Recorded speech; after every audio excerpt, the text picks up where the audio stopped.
जैसे जज के घर में इतने पैसे मिले हैं या भले ही वो सफाई दे रहे हैं, मैक्सिमम सजा उनके लिए क्या हो सकती है? नहीं, सजा जब चले तब तो, अभी तो अगर दोष साबित हो जाता है तो देखिए ये भी एक ना मतलब बड़े दुख की बात है कि यहां पे सबके लिए अलग अलग नियम, अलग अलग कानून। एक सामान्य व्यक्ति के यहां इतना बड़ा नोट मिल जाए ना, हाहाकार मच जाता अभी तक तो। तुरंत एफआईआर दर्ज हो जाएगा। एफआईआर दर्ज होके तुरंत उसको गिरफ्तार कर लेंगे और उसके बाद उसका मामला शुरू हो जाएगा। लेकिन नौकरशाह के यहां अगर नोटों की बोरी मिल जाए तो भी उसको सस्पेंड तो कम से कम कर ही देते हैं, इमीडिएटली सस्पेंड कर देते हैं।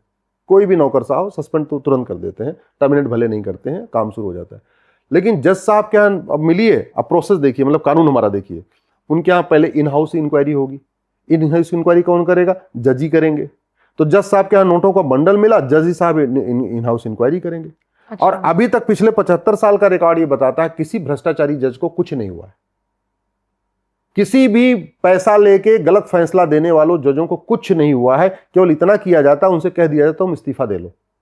इवन उनका जो पेंशन भी नहीं बंद की जाती है। मेरी जानकारी में, हो सकता है ऐसा हुआ, मुझे नहीं पता है, मेरी जानकारी में बहुत सारे ऐसे भी केस हुए जहां एकदम साफ साफ एविडेंस था कि हाँ इस जज ने गलत फैसला दिया है, इसके बदले इसने मकान लिया है, इसके बदले इसने फ्लैट लिया है, इसके बदले फार्म हाउस लिया है।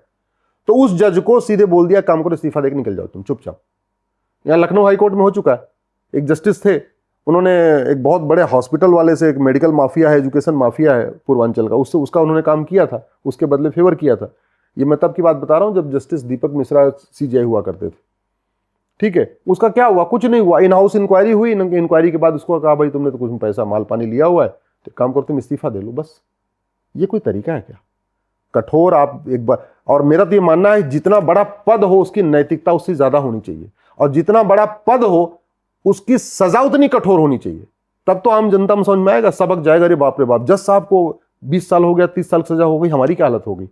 अभी तो क्या हो रहा है, अच्छा जज साहब को कुछ हो ही नहीं सकता, जज साहब भी जानते हैं कुछ नहीं हो सकता है, जज साहब और बाकी लोग भी जानते हैं कुछ नहीं हो सकता, तो वो चल रहा है। ये जो एक देश में दो कानून चल रहा है कि जज के लिए अलग कानून, नौकरशाहों के लिए अलग कानून, नेताओं के लिए अलग कानून, आम जनता के लिए अलग कानून, ये व्यवस्था बदलने की जरूरत है। ठीक है, तो ये जज साहब वाला मुद्दा इस वक्त चर्चा में था। दूसरा मुद्दा है मेरठ में जो सौरभ हत्याकांड हुआ है। नहीं, मैं एक बार इसमें 2-3 चीजें और जोड़ देता हूं। अब कॉलेजियम से क्या हो रहा है कि जज अपॉइंटमेंट हो रहा है।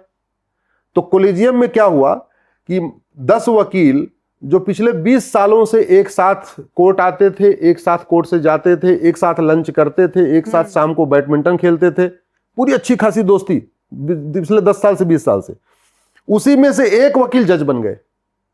ठीक है, और अगले दिन वो जज बन गए और उनके बाकी 9 दोस्त वकील हो गए। अब आप ही बताओ ऐसा कैसे हो जाएगा कि जिसने 20 साल की पुरानी दोस्ती है, पहली प्राइमरी एक साथ पढ़ा, जूनियर एक साथ पढ़ा, 10वीं 12वीं एक साथ किया, ला एक साथ किया, और ये किया नहीं किया कम से कम 20 साल एक साथ वकालत किया है, और जज बनते ही वो जज इतने एकदम स्ट्रिक्ट हो जाएंगे, इतने फर्म हो जाएंगे कि अपने उस साथियों की मदद नहीं करेंगे, उसकी तरफ वो इंक्लाइंड नहीं होंगे। ये तो ऐसा कैसे हो सकता है?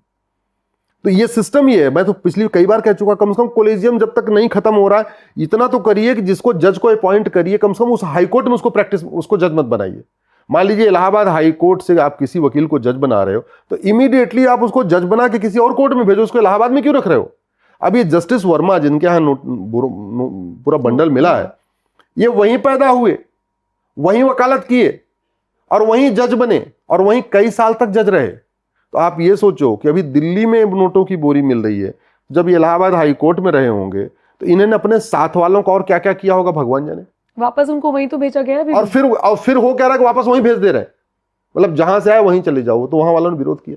मैं व्यक्तिगत किसी एक जज की बात नहीं कर रहा हूं, मैं तो केवल ओवरऑल सिस्टम की बात कर रहा हूं। Right, overall system.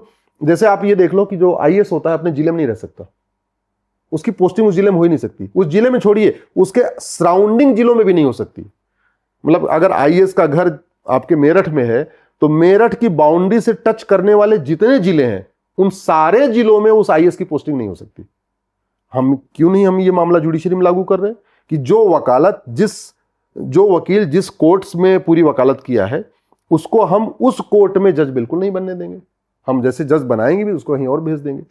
मुझे लगता है बहुत कुछ करने की जरूरत है।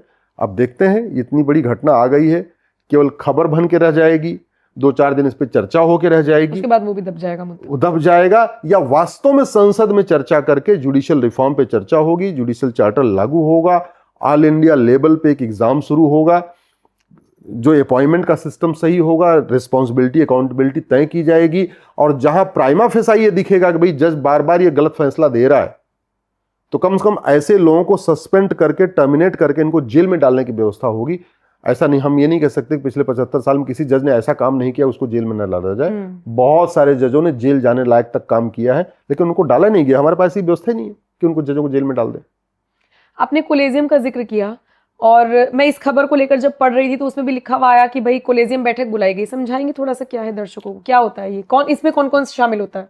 नहीं, इसमें सीनियर मोस्ट जजेस होते हैं, जजेस ही होते हैं, सीनियर मोस्ट जजेस होते हैं, और सुप्रीम कोर्ट के जो 5 सीनियर मोस्ट जजेस हैं, मतलब chief justice of India plus 4 उनके, ठीक है, सीनियरिटी में 4 और, ये मिलकर इसको कोलेजियम कहते हैं। और वो बैठक बुलाई गई थी जिन्होंने इनका ट्रांसफर किया। मुझे कोलेजियम से भी कोई दिक्कत नहीं है, कोलेजियम भी चले, कोई फर्क नहीं पड़ता, लेकिन बहुत कुछ लॉ कमीशन पहले कह चुका है, वेंकटचलैया कमीशन पहले कह चुका है, अलग अलग जजेस पहले कई बार कह चुके हैं। मैं तो ये कहता हूं, इस नोटों की जो बोरी मिली है, इसी से सबक लेते हुए इसी को आज से ही शुरू कर दें। जब जागो तभी सवेरा। पिछले 75 साल में क्या हुआ, छोड़ो, न्याय बिक रहा था, आज से अगर कम से कम इतना शुरू कर दें कि आज के बाद अब न्याय बिकना बंद हो जाएगा, तो मैं तो इसी बात से संतुष्ट हो जाऊंगा। लेकिन वो ऐसे न्याय बिकना बंद नहीं होगा कि केवल आपने जस्टिस वर्मा को कुछ सजा दे दिया, उनको टर्मिनेट कर दिया, या उनको सस्पेंड कर दिया। इससे भ्रष्टाचार न्यायपालिका सिस्टम में चेंज करना। देखिए, ये भी एक ना, मतलब बड़े दुख की बात है कि यहाँ पे सबके लिए अलग अलग नियम, अलग अलग कानून। एक सामान्य व्यक्ति के यहाँ इतना बड़ा नोट मिल जाए ना, हाहाकार मच जाता अभी तक तो, तुरंत FIR दर्ज हो जाएगा। FIR दर्ज होके तुरंत उसको गिरफ्तार कर लेंगे और उसके बाद उसका मामला शुरू हो जाएगा। लेकिन नौकरशाह के यहां अगर नोटों की बोरी मिल जाए तो भी उसको सस्पेंड तो कम से कम कर ही देते हैं, इमीडिएटली सस्पेंड कर देते हैं। कोई भी नौकरशाह हो, सस्पेंड तो तुरंत कर देते हैं, टर्मिनेट भले नहीं करते हैं, काम शुरू हो जाता है। लेकिन जज साहब के यहां अब मिलिए, अब प्रोसेस देखिए, मतलब कानून हमारा देखिए, उनके यहां पहले इन हाउस इंक्वायरी होगी। इन हाउस इंक्वायरी कौन करेगा? जज ही करेंगे। तो जज साहब के यहाँ नोटों का बंडल मिला, जज साहब इन हाउस इंक्वायरी करेंगे। अच्छा। और अभी तक पिछले 75 साल का रिकॉर्ड ये बताता है किसी भ्रष्टाचारी जज को कुछ नहीं हुआ है। किसी भी पैसा लेके गलत फैसला देने वालों जजों को कुछ नहीं हुआ है। केवल इतना किया जाता है, उनसे कह दिया जाता है तुम इस्तीफा दे लो।